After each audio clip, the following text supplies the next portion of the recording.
All right, yeah, I'm gonna in a little bit. Next segment, I'm gonna play the new ad by Terry McAuliffe. He is the Democratic candidate in Virginia's heated gubernatorial race. He is trying to fix the damage he did to his campaign when he said parents should not have a say in what their children are being taught or exposed to in school. This has become a big issue around the world. I mean, we were just talking about it with the Attorney General of Indiana. Look, parents are not taking this any longer, and I am glad. I could not be happier because I've been saying this for a long time that public education is poisoning the minds of our children. Now, not classic education as it used to be, as most of us experienced, but what has really been happening in the last decade and a half to 2 decades, intently. Now, I know it's been going on before that, but I mean, it has been intense really since the Obama administration. And we've had the governor of Nebraska on the program here as he was working to try to expose kind of the sex ed that was taking place there. Well, parents got involved, and they did something that we actually have encouraged parents to do across the country, and that is to file freedom of information request on what's happening in these school boards. Well, with the state of Nebraska, parents are really, really stepping forward and providing some tremendous leadership.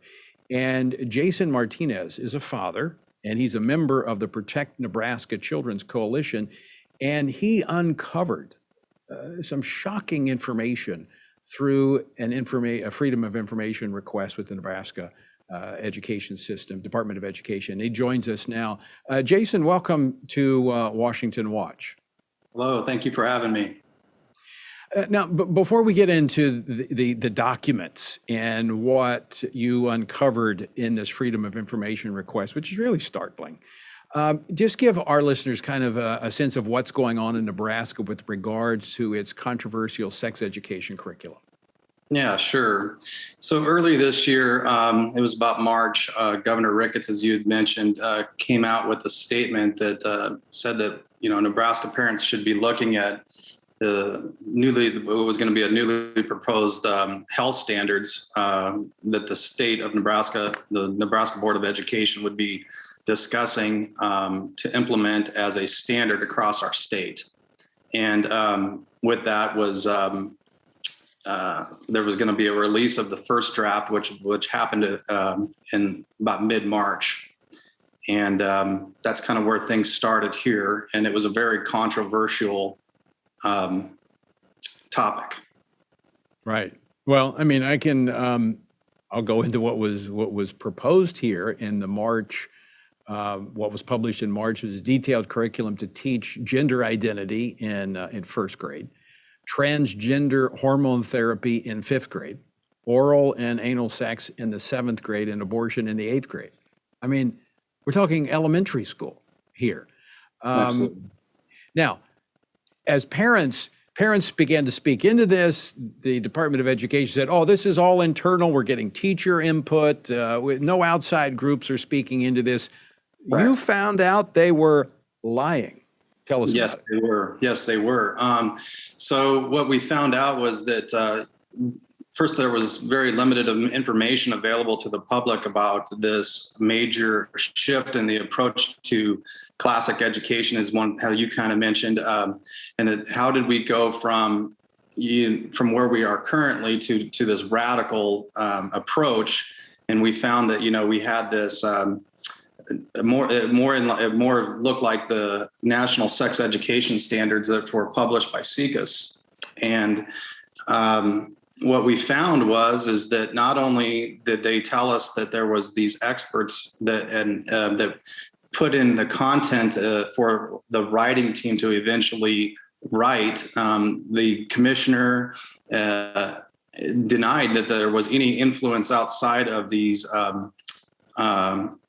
experts, and that there was no such thing as any political activists or any other activist organizations that had any involvement in it.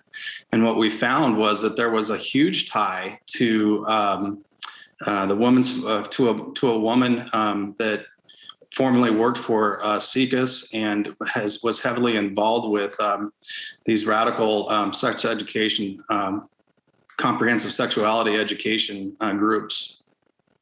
And the original draft was nearly identical to the 2020 National Sex Education Standards. These outside groups clearly involved in this. But beyond the content of the curriculum and where it came from, was this condescending, almost snarky, almost hateful view of parents. Absolutely. What was really interesting is that we found that one of the board members, Lisa Neary, who is obviously an elected official, she very much advocated for one of the women her name is Lisa Schultz. She is the lady that had a huge influence as far as putting in these standards, and she was very much pushing that this lady hold a seat on the advisory panel, and so.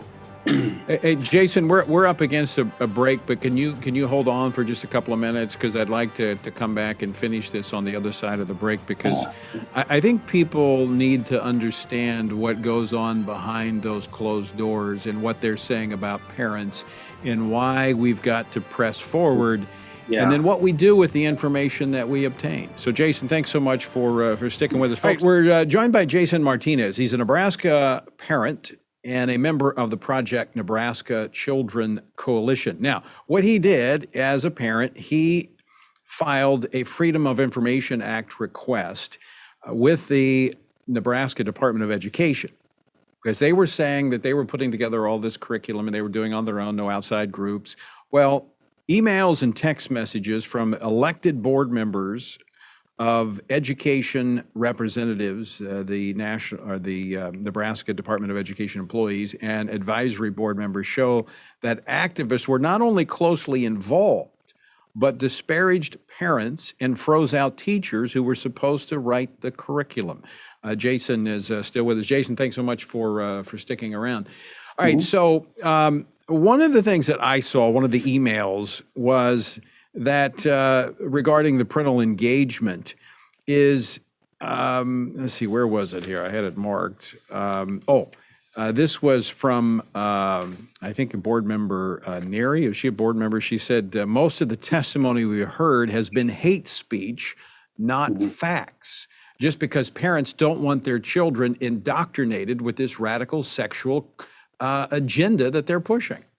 Yeah, it was a complete playbook out of the left. I mean, anything that doesn't fit their agenda, we are always, the conservative base is called anything, from haters to, any catchphrase of the day. And that's the one that she pulled out of the playbook. And that, we had lots of folks that were as parents, lots of professional people and lots of people, physicians, mental health practitioners, teachers, anything, you name it. We had people that were just concerned and completely opposed it. But that's what she called it in the internal emails, and that there was definitely a distaste for people. In fact, she wanted to.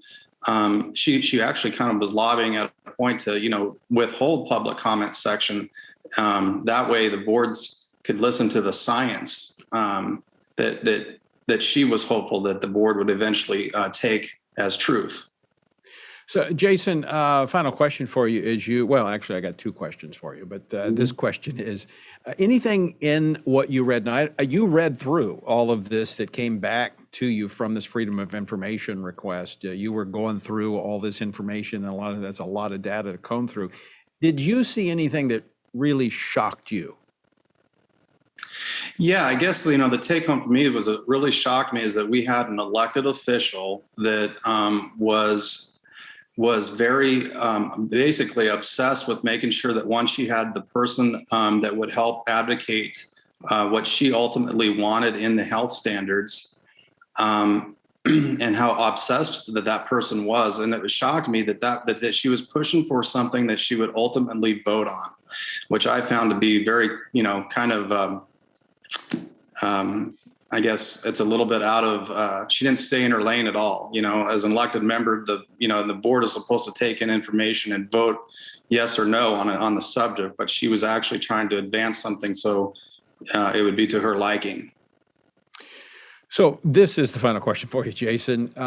You've got, I think, a daughter that's been in the schools. As you found out all this information and the machinery that was behind pushing this indoctrination, how have you responded to this? What have you decided to do?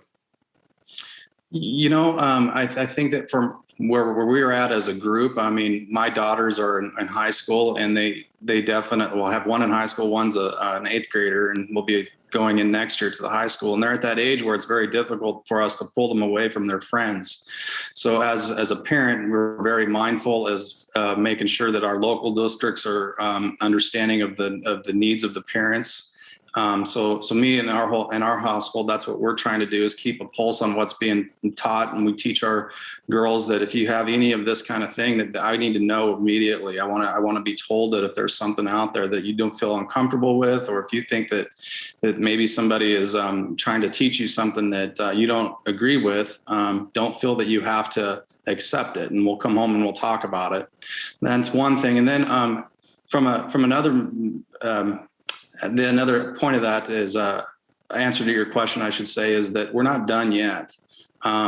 We have formed a political action committee, and our intention is eventually to, vet school board members and have them and put into place school board members that will listen to the will of the people and do what they've been elected to do.